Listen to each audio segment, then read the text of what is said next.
Have you ever wondered how close England came to losing Queen Elizabeth I?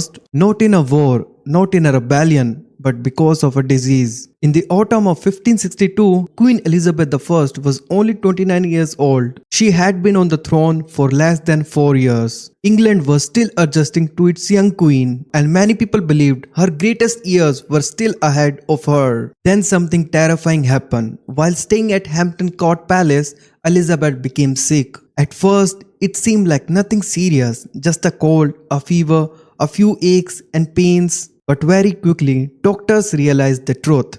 The queen had smallpox. Today, most people know smallpox as a disease from the distant past. But in Tudor England, it was one of the most feared illnesses in the world. There was no cure, no vaccine, no way to stop it. Many adults who caught it never survived. And even those who did survive were often left with deep scars that changed their appearance forever. For Elizabeth, that possibility was especially frightening. In the 1500s, beauty was often linked to power, reputation, and even virtue. Elizabeth understood this better than anyone. Soon, the queen's condition became worse. She suffered from fever, headache, chills, and painful sore that spread across her body. The people around her became increasingly worried. Then came the moment that shocked the kingdom. Elizabeth fell into a coma. Suddenly, England faced a frightening question. What if the queen died? Elizabeth was unmarried.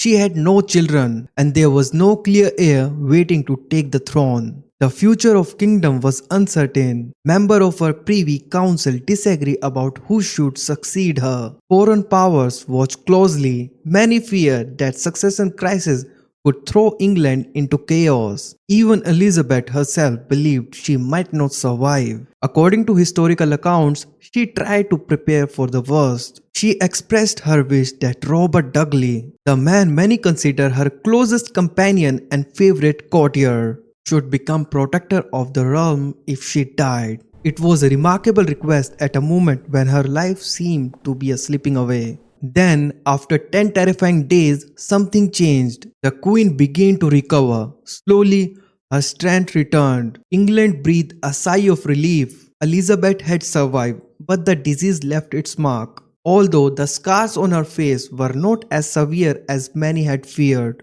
She later became known for wearing heavy white makeup, partly to hide the effects of age and illness. Yet someone else paid a far greater price. Lady Mary Sidney, one of Elizabeth's ladies in waiting, had stayed by the queen's side and helped care for her throughout the illness. In doing so, she caught smallpox herself.